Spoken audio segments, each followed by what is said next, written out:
Questions sur la vie sont des programmes conçus en forme de questions-réponses qui sont de nature thématique.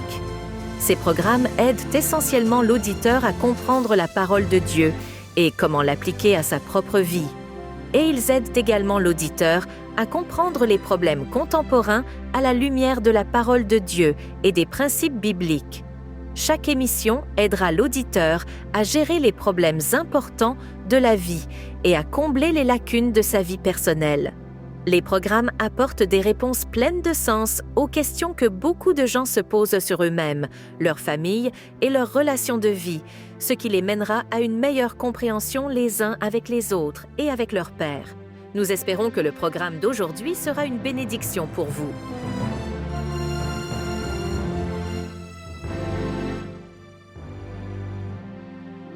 Bonjour à tous et bienvenue à notre émission du jour Questions sur la vie présentée par CTTW et Transworld Radio, votre animatrice de l'Ossamon. Nos programmes sont sous forme de questions-réponses que des auditeurs comme vous peuvent se poser sur des sujets importants, à savoir la vie, la mort, la solitude et bien d'autres sujets. Mais nous abordons aussi des questions sur Dieu, le ciel, la prière et Jésus-Christ. Nous sommes de nouveau en compagnie de notre frère Zoé Ephraim. Bonjour frère Zoé. Bonjour Miss Delors, et je veux saluer tous nos téléspectateurs qui nous suivent depuis le début de nos émissions. Nous sommes là aujourd'hui encore pour répondre à toutes leurs préoccupations. Effectivement, je pense que vos réponses apportent vraiment beaucoup d'aide à nos auditeurs. Aujourd'hui, nous allons parler d'un sujet important qu'est les enseignements sur la vie. Il traite de certains des grands enseignements de Jésus-Christ sur les questions que nous avons tous les jours. Nous répondrons à de vraies questions posées par des personnes comme vous. Mais frère Zoé, nous ne pouvons commencer notre programme sans invoquer le Saint-Esprit. Absolument, absolument. Prions donc. Cher Dieu, aujourd'hui nous allons parler des enseignements sur la vie. Daigne nous accompagner, daigne conduire ton serviteur et tes auditeurs. Que tout le monde soit édifié et que nous restons dans ta grâce. C'est au nom de Jésus que nous avons prié. Amen. Amen. Frère Zoé, la première question qui nous est posée aujourd'hui est la suivante. D'accord. Dieu exige-t-il que nous soyons parfaits pour aller au ciel? Seul Jésus est parfait. Personne d'autre, aussi bon soit-il, n'est parfait. L'entrée au ciel se fait en acceptant Jésus comme notre Seigneur et Sauveur personnel. Dans un message que nous appelons le Sermon sur la montagne, Jésus a fait une déclaration très importante. D'accord. Et malheureusement, cette déclaration a été mal comprise. Il a dit, soyez donc parfaits comme votre Père céleste est parfait. C'est la norme de Dieu. C'est un objectif que nous devrions nous efforcer d'atteindre.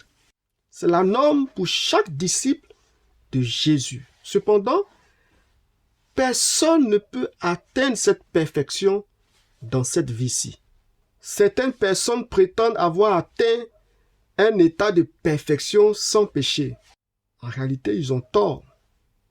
En lisant la Bible, nous pouvons comprendre ce que l'apôtre Paul dit. Ce n'est pas que j'ai déjà remporté le prix, ni que j'ai atteint la perfection, mais je cours pour tâcher de la saisir. Parce que moi aussi, j'ai été saisi par Jésus-Christ. Effectivement. Le but de la perfection sera atteint lorsque nous rencontrerons Jésus-Christ. En vivant dans ce monde, nous grandirons en tant que disciples, mais nous n'atteignerons pas la perfection ici-bas. L'apôtre Pierre, qui était présent lorsque Jésus a prononcé le sermon sur la montagne, a écrit des années plus tard, « Mais comme celui qui vous a appelé est saint, soyez aussi saints dans toute votre conduite. Selon qu'il est écrit, vous serez saints car je suis saint. » Et donc, Pour répondre à cet auditeur, il n'y a que Jésus seul qui est parfait. Effectivement. Merci beaucoup, frère Zoé. Je vous en prie. La prochaine question, c'est la suivante. Qu'est-ce qu'un hypocrite? Qu'est-ce qu'un hypocrite? Je vais répondre aussi simplement à cet auditeur. L'hypocrite, c'est quelqu'un qui se donne une fausse apparence. Une fausse apparence de vertu ou de bonté. Jésus veut que nous soyons vrais. Il ne veut pas que nous fassions semblant. Voilà. Il faut être naturel, il faut être vrai. Certains des plus grands hypocrites à l'époque de Jésus étaient des chefs religieux. Les scribes, les pharisiens, ils donnaient l'impression d'être pieux, mais leur cœur était mauvais. Effectivement. Ils aimaient qu'on voit leurs bonnes œuvres, qu'on voit leur justice. Ils aimaient présenter tous leurs aumônes, leurs offrandes en public. Jésus a interpellé les scribes et les pharisiens pour leur hypocrisie et a averti tout le monde de ne pas être hypocrite. Il a dit ceci: gardez-vous de faire vos œuvres de justice devant les hommes pour être vus d'eux. Autrement, vous n'aurez pas de récompense auprès de votre Père qui est dans les cieux. Donc, Jésus même nous a avertis sur le fait que nous ne devrions pas être hypocrites. Effectivement. Voilà. Mais qu'est-ce que Jésus a enseigné sur la prière? Alors, c'est une très bonne question. J'ai beaucoup enseigné sur la prière. Et Jésus lui-même a donné un sermon sur la montagne, et dans lequel il a précisé deux choses importantes sur la prière. D'abord, il a parlé de la mauvaise façon de prier, puis il a ensuite parlé de la bonne façon de prier. Il a dit: lorsque vous priez, ne soyez pas comme les hypocrites, car ils aiment à prier debout dans les synagogues, au coin des rues, pour être vus des hommes.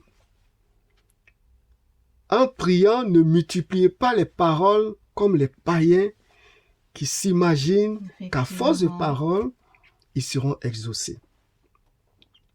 Ne leur ressemblez pas, car votre Père sait de quoi vous avez besoin avant que vous ne lui demandiez. Et donc, parlant de la prière, Jésus nous a même donné un modèle de prière. Il dit: quand vous voulez prier, voilà comment est-ce que vous devez prier. Notre Père qui est dans les cieux, que ton nom soit sanctifié, que ton règne vienne, que ta volonté soit faite sur la terre comme au ciel. Donne-nous aujourd'hui notre pain quotidien.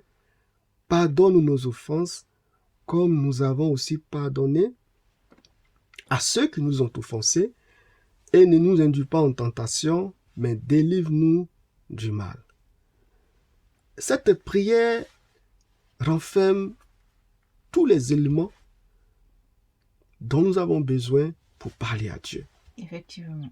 Nous avons l'adoration à l'intérieur, nous avons la supplication, nous avons la repentance, nous présentons nos besoins à Dieu et elle est complète. Donc c'est un modèle de prière que nous pouvons suivre pour bien nous adresser à Dieu.